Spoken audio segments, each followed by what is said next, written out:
Dalapdo sa buong katawan ng isang lalaki matapos masabugan ng liquefied petroleum gas o LPG sa Pandacan, Maynila.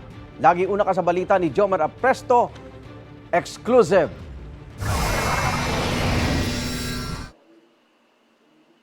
Payapa pa ang paligid sa bahagi ng Acacia Street sa Barangay 871 sa Pandacan, Maynila, pasado alas 5 ng madaling araw kahapon.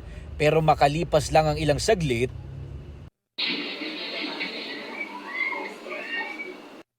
matatanaw ang isang tao na tumatakbo habang nasusunog ang kanyang katawan.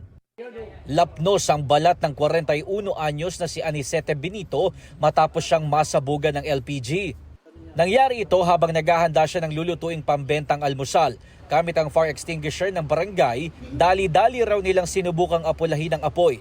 Agad din daw pinuntahan at ginising ng biktima ang dalawa niyang anak. Kumuha siya ng kumot para basain, para maano yung kanan, matakpan.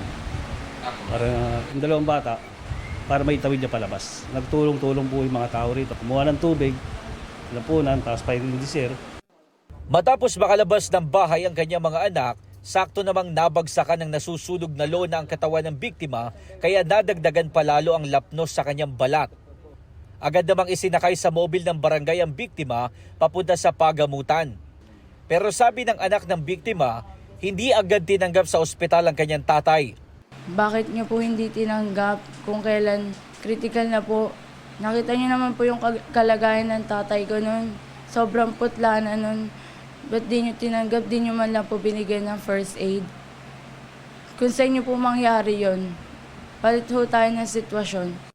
Tinanggap naman ang biktima sa Philippine General Hospital at makalipas ang 11 oras na operasyon, stable na ang kanyang kondisyon. Kinailangang bendahan ang kanyang buong katawan.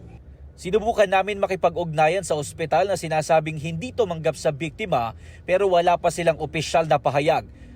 Base sa Republic Act 8344, maaaring patawan ng parusa o penalty ang isang ospital na hindi tumanggap o hindi nagbigay ng karampatang lunas sa isang pasyente sa emergency cases. Nananawagan naman ng tulong sa lokal na pamahalaan ng pamilya ng biktima para sa pambili niya ng mga gamot. Patuloy ang investigasyon sa sanhi ng pagsabog ng LPG. Ito ang unang balita, Jomar Apresto para sa GMA Integrated News.